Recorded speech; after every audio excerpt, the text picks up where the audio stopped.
Today we begin, or rather we will complete the two books of Chronicles, First Chronicles and Second Chronicles. Now it sounds like a lot, 65 long chapters. But let me tell you, I listened to it in less than 5 hours, the entire two books, and then I had enough time to sit down, think through it, prepare this message, this lesson, and then record it. So honestly, if you want to do this, go through these two books, you can do it because I did it. And every book I go through, I go every day. All right, I'm doing one book a day. So I actually listen to the entire book. In other words, I'm not telling you to do something you can't do. I'm telling you to do something I did. I actually listened through all the chapters of the 65 chapters of this book. And on top of that, preparation time and recording time. So you can do it. Now, the book of Chronicles is one book that most Christians would say, I've read it, but I really don't know why the book is there. It's full of genealogies, don't mean anything to me. And it's also full of repetition. I read this already in Samuel, I read this in Kings, and now I have to read the stories again. What is the purpose? So that's why we have this time together. I want you to see there's not only a purpose, there's a beautiful purpose why this book is in the Bible. Now, in our English Bible, we have Samuel 1 and 2, Kings 1 and 2, and then Chronicles 1 and 2. Now, in the Hebrew Bible, or Hebrew Old Testament, they don't have a New Testament, there is the books Samuel and Kings are very far from Chronicles. In fact, the Chronicles is one book, not two books. Chronicles is just one book in the Hebrew, but when you translate it, as I said earlier, it gets longer, so they split into two books. It's the last book of the Hebrew Bible. Last book. Okay? For us, it's somewhere in the middle of the Old Testament. Now, who wrote this book? I'll tell you why it's put in a different place and why it is in the Bible. It was written by Ezra. In fact, the next book after Chronicles is called Ezra, then Nehemiah, right? Now, Ezra wrote this book a long time after the exile. Long time after that, hundreds of years. You see, the book of Samuel and Kings tells how the kings deteriorated and then went into exile. And the books were written by Jeremiah, likely he wrote it, to tell the Israelites who were in exile, why are you there? You know, they were puzzled. If we are God's people, why are we in Babylonian exile? So these books that Jeremiah wrote, Samuel and Kings, or Kings he wrote Kings, why? To explain to those in exile. So the audience was very different. Ezra wrote this book after the exile was over. The 70-year exile is over, and many Jews had returned back to Jerusalem. So his audience was a totally different audience. And his purpose was different. When Jeremiah wrote the book, is to explain to them, why are you in this horrible situation? When Ezra wrote the book, he was trying to explain to them why you are in this exile, but not so much explain to them, but tell them, you have great hope in this exile. You see, they had come back from the exile. Wow, 70 years is over. We are now free. King Cyrus has asked us to go back and rebuild. So they went back to rebuild, expecting the prophecies that were given to them by Jeremiah and by Ezekiel. The prophecies of Jeremiah and Ezekiel were, you will build a new temple, and the Messianic king the son of David, will come into this temple, and all the nations will come into this temple. Wow, they were anticipating that.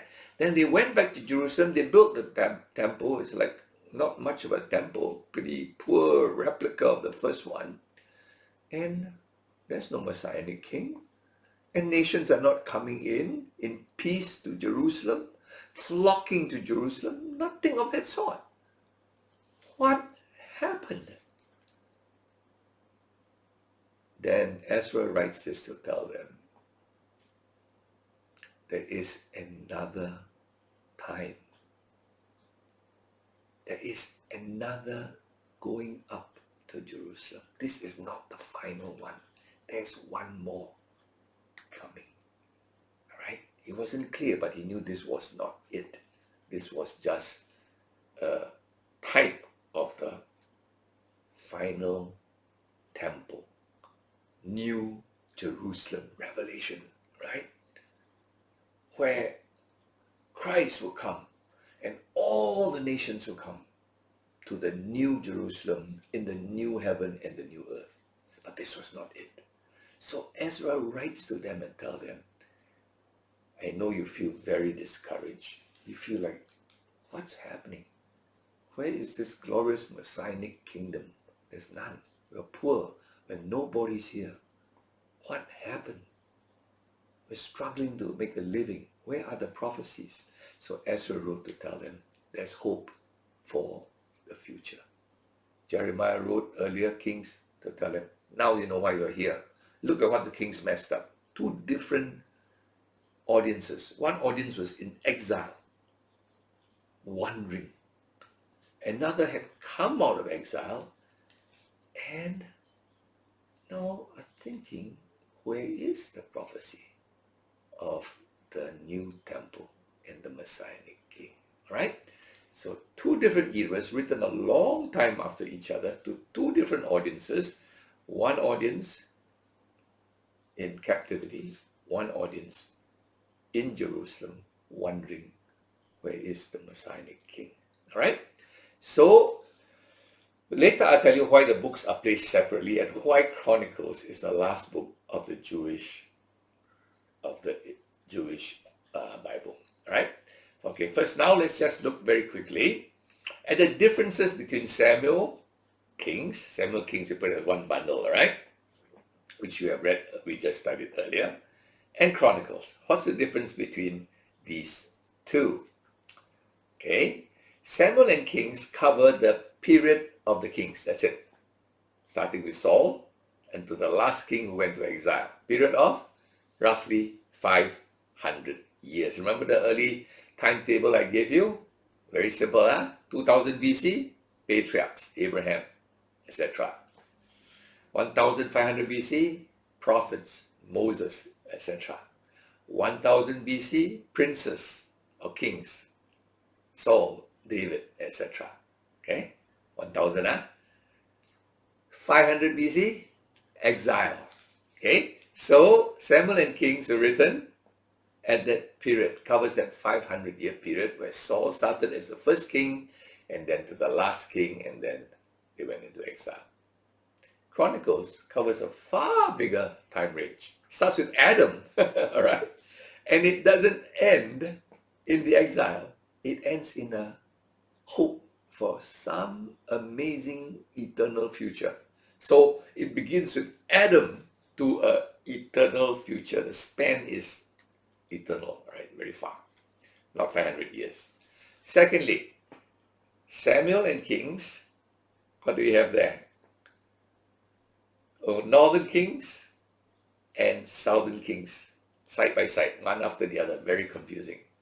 Chronicles, only the southern kings, only the tribe of Judah, the line of Judah, right, of David.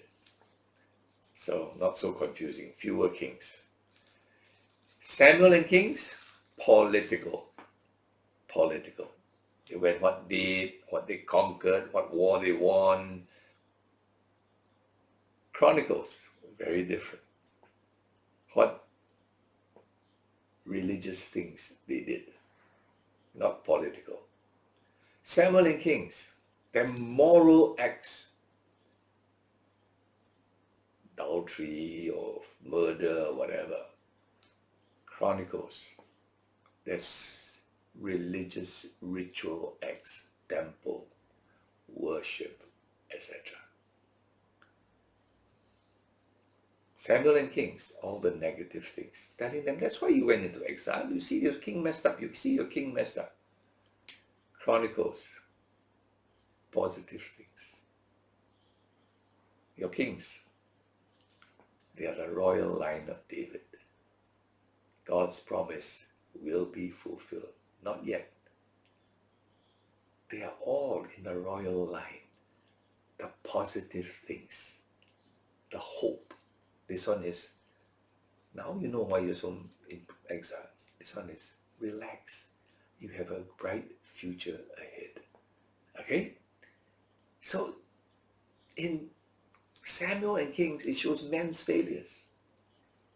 In Chronicle, it wants to show God's faithfulness.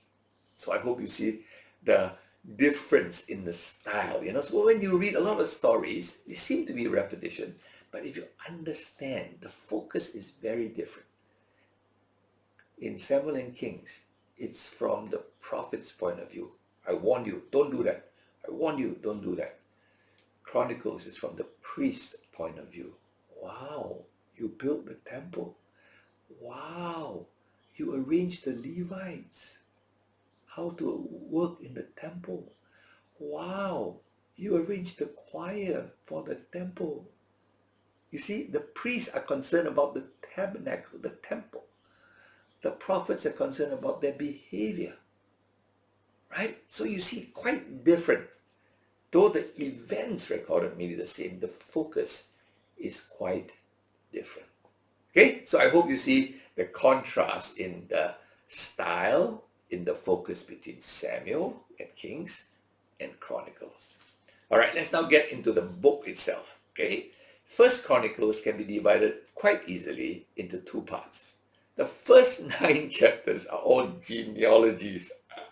You read it, it's like really like reading a telephone directory, just names that you don't know.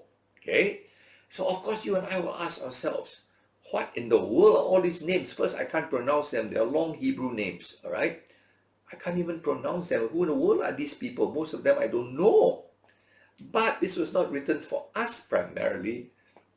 It was written for the Jews, the religious Jews who went back from exile to Jerusalem.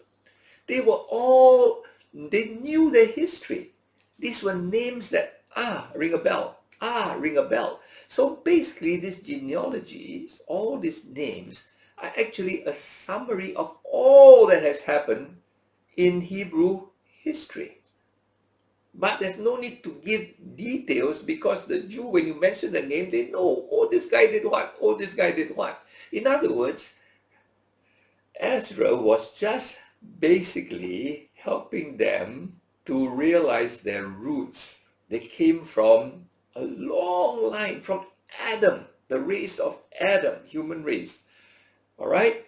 The family of Abraham, the royal line of Judah, the priestly line of the Levites. Okay? So actually you see the genealogy, right, traces all the way from Adam and then goes to 2 main lines, the royal line of Judah, which is about all the Jews that came back from Judah. Remember the 10 lost tribes, they're all gone already. All those who came back are from Judah, so they have a royal line. Others who came back in this group were the Levites, the priests, all right? And the priests, didn't have a place in Israel, right? They were not allocated a land. The Levites were scattered everywhere. The priests were scattered. But many came back. And so all those who came back were either the royal line of Judah or the priestly line of the Levites.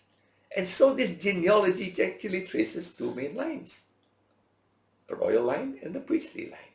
And basically, Ezra is just telling them, just like a grandfather is telling his grandson, you remember your grandfather such and such? your great-grandfather such and such, your great-great-grandfather was what and what. You know, anybody not in the line is going to say, who are those guys? Never heard of them. But if you're in the family, you say, yeah, I know, don't have to tell me the history about my great-grandfather. You told me many times before. Just, yeah, thanks for reminding me, you know. So basically, that was what these genealogies are about, to summarize literally the history of the Hebrew nation, right? By just throwing names, all right? So it was summarizing history by naming characters. That's basically what it is, okay? Now, you see, this is very important for them to understand their roots, because they were now like nobodies after they came back from exile. They were literally poor, didn't have any status, nothing. And in their mind, like, who are we? We are nobodies. No, Ezra said, you are a royal line. You're a priestly line. So he gives these genealogies. I hope you get it. Huh? But for you and me reading, let's like you just read a genealogy of another family. It's like boring, okay? But if you read the genealogy of your own family, you say, I know. Yeah, amazing. That's why people write history of their own family, right? Now, so I hope this, of course, in a sense, this is also our roots, because we come from Christ. Christ is not a rootless person dropped on earth, you know. Christ has earthly human roots in David, in Abraham, all right? And so if we belong to Christ's family, in a sense, this is our genealogy, except we're not familiar with the names, that's all, okay? So I hope you understand when the genealogies come out, don't wonder why in the world is it that it was written for a very special audience. People who forgot their illustrious ancestry and were now reminded, you are royal blood, priestly blood. Something is good is going to happen. You're not nobodies to be forgotten by history. All right? So that's 1 Chronicles 1 to 9. So when you read it, I honestly just listen. Their names I don't know, right? 1 Chronicles, second part. There are only two parts in 1 Chronicles. Second part is all about David, right?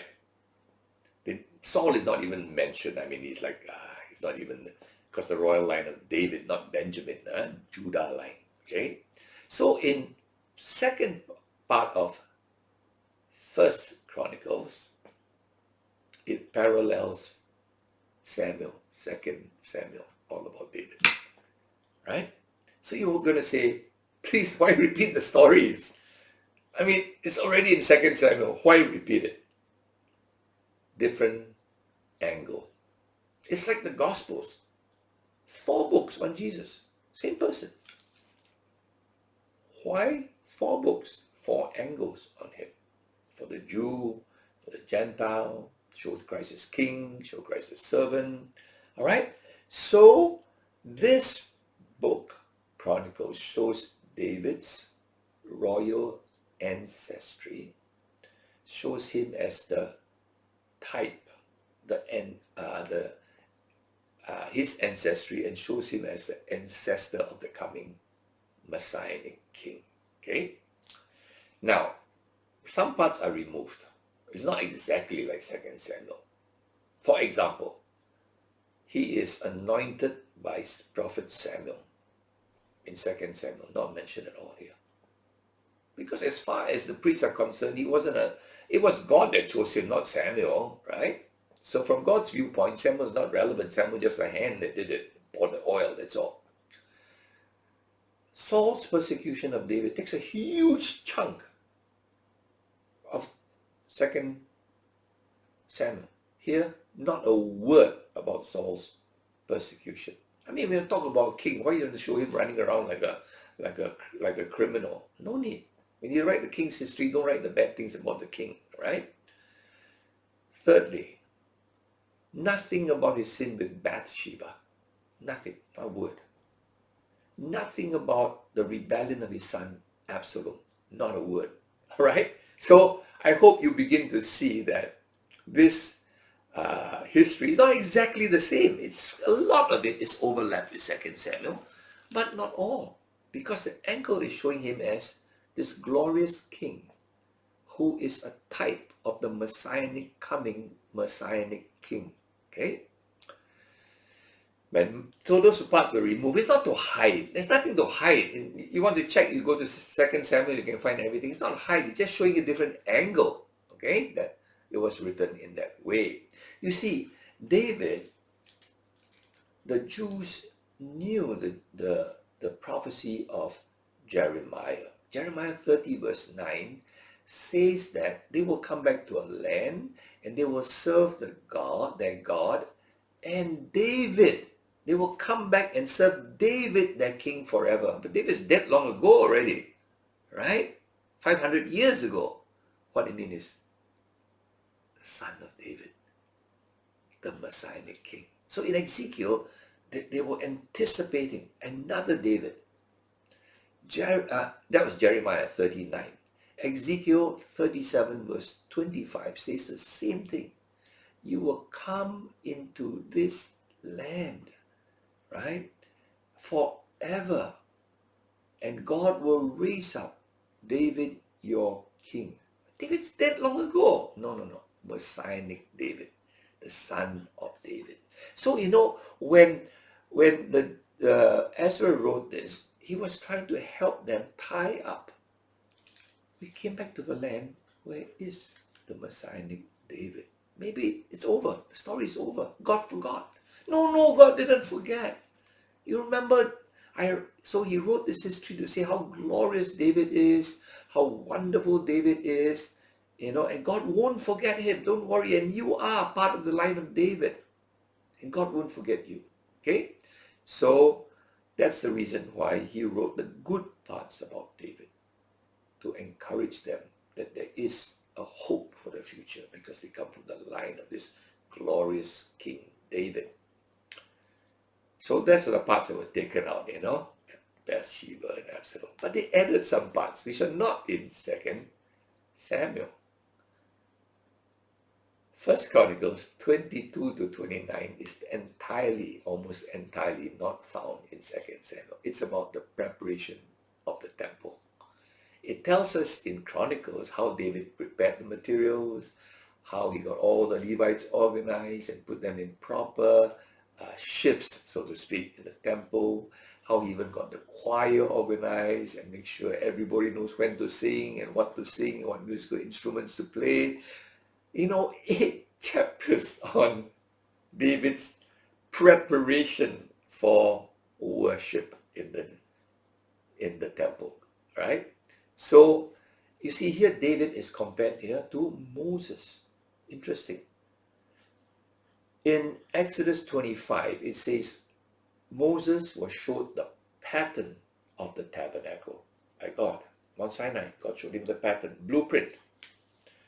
In 1 Chronicles 28:18, it says that David received in writing the pattern for the temple blueprint. Okay, I don't know how. So Moses received the blueprint for the tabernacle. David received the blueprint from God for the temple. All right? So in other words, Ezra is trying to show David not only as this amazing king, but also as equivalent to Moses. Okay? So now that it encouraged the Jews who had come back from exile and said, wow, we are not nobodies. We are somebodies. We have a royal ancestry. Our ancestor is like Moses. Wow, illustrious ancestry. When you have roots, illustrious roots, there's a huge confidence in your future, right? And then you see when 8 chapters are dedicated to the temple, you understand the character of God. What is God concerned about? How you behave every day? That's important. But 8 chapters. Bathsheba, the sin, how many chapters? Few. 8 chapters on the temple. God is concerned about our worship to Him. The temple speaks of God's presence and man's worship, right? So when looking at this book, you understand, what does God want from us? A perfect life? A brilliant life? No. Looking up to Him and Him alone and worshipping Him. In fact, the word Jew comes from Judah. What does Judah mean? Praise. It means praise. All the tribes are gone, but Judah is left to praise God. Okay? So I hope you understand a little bit of why David is lifted up in Chronicles rather than showing Bathsheba, Absalom running like a fugitive from Saul, a little boy, Samuel putting his head oil on him, That's not necessary. Now we come to, so that's ends Chronicles, right? You can listen to that in about 2 hours, okay? First Chronicles, Second Chronicles, all 36 chapters are about the kings. Remember, in First Kings and Second Kings, we see all the kings, but very confusing, right? Northern king, southern king, northern king, southern king, 40 kings, right? Here, only the southern kings and not all. Actually, only 6 are really mentioned. Don't count Solomon and David, only 6 others. The bad ones basically were dropped. 6 good ones are mentioned. And when I say good, I want to show you what means good in God's eyes. Is it good in character? Is it good in conquering people, doing great projects? We'll see what it is, okay? So, the bad kings are basically forgotten. The good kings are mentioned. And what is good in God's eyes? 6 kings beside David and Solomon who spent almost all their time building the temple, which is in God's eyes, worship. Asa, the first one. What did Asa do? He removed idols from the land and he threw his mother out of the palace because she was a secret worshipper of idols. He even threw his mother out. That's very unusual, right? It's not easy to do in any culture. Second king mentioned Jehoshaphat. What did Jehoshaphat do? He sent Levites out to teach the law in every city. Wow, that was never done before. He instructed them, would teach them, people, how to worship God, how to do sacrifice, what they're supposed to do. The third one mentioned is Jehoram. That's a little bit unusual. Jehoram is a bad king. He married the daughter of Ahab. And his wife's name is Athaliah. And when he died, his wife, Athaliah, tried to kill all the seed of David. In other words, all the royal princes, she missed out one guy, Joash. The next guy that we're going to talk about. If she had succeeded, the royal line of David gone from history. She killed everyone except Joash. So Jehoram is put in just to show how God actually protected the royal line so that his prophecy would come true. The fourth one mentioned is Joash, the guy who survived. All his brothers' siblings were killed. He survived. What did he do? He restored the temple because at the time of his mom, now I'm getting confused. I don't know, his stepmom maybe. All right. All the idols had come into the temple, and he restored it. The next one is Hezekiah. What did Hezekiah do? He repaired the temple. It's been disrepair, terrible. And the last one mentioned is Josiah. What did he do? He reformed the worship. So these 6 kings here mentioned, besides Solomon and David, 6 kings, right? 5 of them were mentioned not because they conquered vast lands, built vast fortified cities. No, because they focused on fixing the worship of Judah that had gone totally pagan, right? The temple had gone totally into disrepair. So in God's eyes, what is important? Again, worship. What is worship? Is it singing on Sunday? No, no, no. Everything we do, whatsoever we do, remember our God who blessed us, and we want to glorify this God who has blessed us. Right? Everything is outward toward God. Okay? So, I hope you see the whole of Second Chronicles is about these few kings and basically what they did for worship. Then we see, of course, some addition about how some kings were really bad and they went to exile, but I won't mention that too much. Now, the most interesting part in this book again is the ending. It's very interesting how endings. Let me read that last verse in Second Chronicles, entirely the last verse. Thus says Cyrus, king of Persia, all the kingdoms of the earth hath the Lord God of heaven given me, and he hath charged me to build him an house in Jerusalem, which is in Judah. Who is there among you of all his people? The Lord his God be with him, and let him go up. Period. Story. What kind of ending is this? In the Hebrew language, I'm told, in English kind of funny, let him go up. To do what? For what? Right? In Hebrew, apparently, the sentence looks as if it's like incomplete. What in the world? All right? And it almost seems that all this story, because it's the last book of the Old Testament, don't forget, right? It's the last book of the Old Testament. And it looks like this is a whole story. There's no more after this, in the Hebrew Bible, right? It's like a story in search of an ending.